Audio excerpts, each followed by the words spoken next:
folks. Today we're going to talk about the Fiio FD5. They are one, like, what is this? Well, high magnetic flux, 1.5 Tesla magnetic blah, blah, blah. They have a beryllium coated DLC dynamic driver. Which is, what is it, 12 millimeters? Yeah, so a big one. If we look at their, MMCX, I've already kind of talked about how I don't like the way they look. So let's look at the product page. They are $320. They're $300. Jesus, they're expensive. Lots of buzzwords in here, monocrystalline blah, blah, blah cable and stuff like that. 32 ohm impedance, although they're pretty sensitive. I don't think that's a problem for anything. Let's just talk about the graph real quick. So here's the oxygens versus the Fiio FD5. And basically, I've talked about this enough already, but the Fios have plenty of base compared to the oxygen. There's nothing lacking in that. The mids are relatively okay as far as the 2.5K peak, and then we got this we come down. So they're peaking at 2.5. They come down, then they go right smack back up right in my hotspot area, which is, as you can guess, I don't like them. So for 4K to 6K at least, or 5K is just highly, it's an ouchy spot for me. Years of playing guitar, that's the top end of like a distorted guitar. I don't want to hear it, basically. And that is too much for my ears.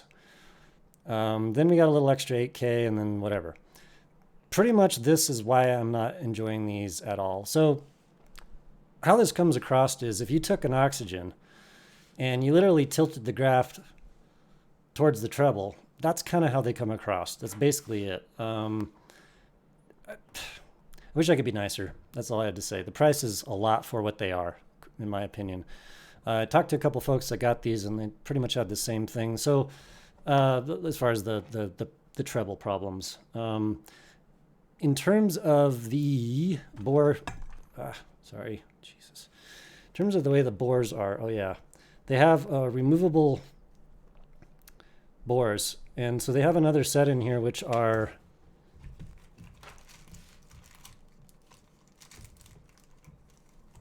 these, and so supposed to do something to the tuning, except I don't have any tips that fit this. Like there'd be like automatic, like the long 3-flange ones, if anything. Anyway, I couldn't fit these on anything, and so I didn't try them.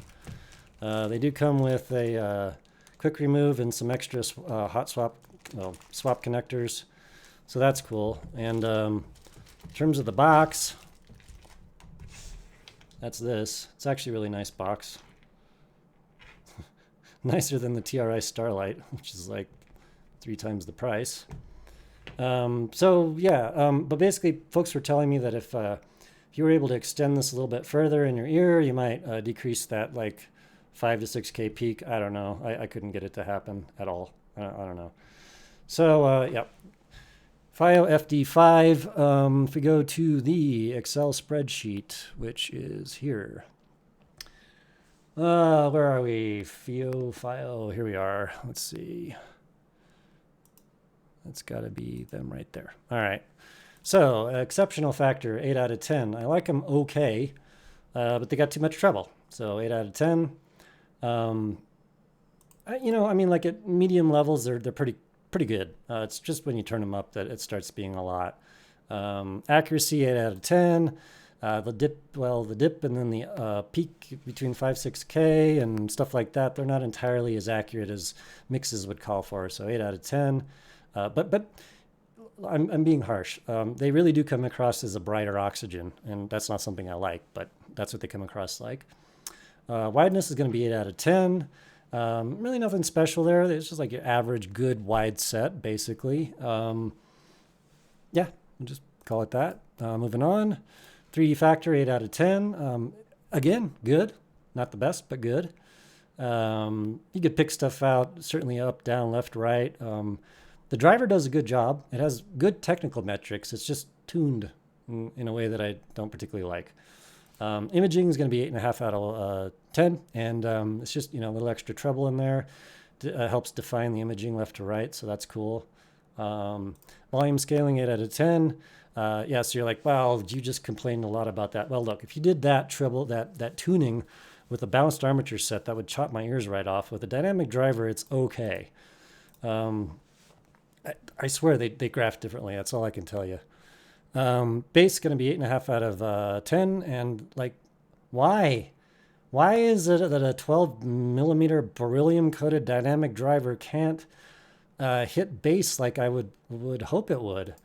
And I mean, like, why? And also, why is there this like roll off here? I mean, that driver should just be going up and up and up right here. I don't know. It's just, I don't get it. That's all. Back here, let's see. So we're on the bass. Sorry.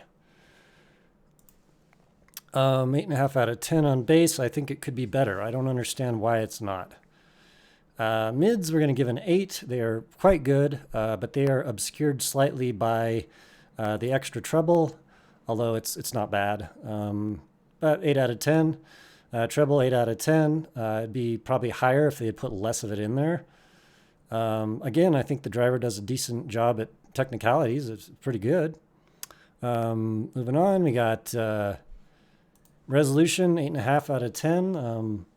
Pretty decent for a dynamic driver. Not bad. Really good. Just a little extra treble from what I like. And then no pressure buildup. Isolating is like, so-so. Binaural is a 3 out of 5. So, like, you might be saying, gosh, that's pretty harsh. Why don't you like them? And it's just like, because I have the oxygens is why. And also, I mean, there's no reason to have that extra treble up in the, the high, whatever that is. Let's see. I kind of consider that high mids, but it's low treble. There's just no reason to do that. You don't need to do that. It gives this air of like extra detail, but it just comes across as being fatiguing and bright, whereas it didn't need to be that. It could be the mids could have taken the center of the show without really messing with that. Come down a few dBs with that and just let the driver's technicalities shine by themselves instead of pumping that treble up there. So anyway, Fiio FD5. They're a pretty good set, but you can get a better set for less price and probably quite a bit better. So not recommended. Yeah. Right on, folks. Have a great day, and I'll talk to you on the next one.